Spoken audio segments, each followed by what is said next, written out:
Shutdown sebanyak 8 rumah berkonstruksi semi permanen di Desa Lawe Mantik, Kecamatan Babul Makmur, Kabupaten Aceh Tenggara terbakar pada Selasa 31 Mei 2022 sekira pukul 21.38 waktu Indonesia Barat. Tidak ada korban jiwa dalam peristiwa itu.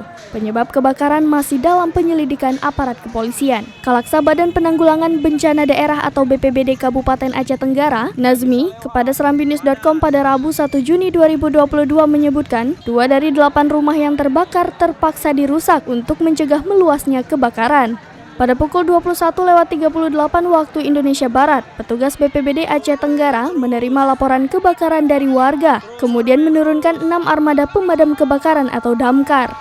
Setiba di lokasi, api telah menghanguskan 4 rumah permanen dan 2 rumah non-permanen. Lalu, 2 rumah non-permanen lainnya yang terbakar, setengah bagian terpaksa dirusak agar api tidak menjalar.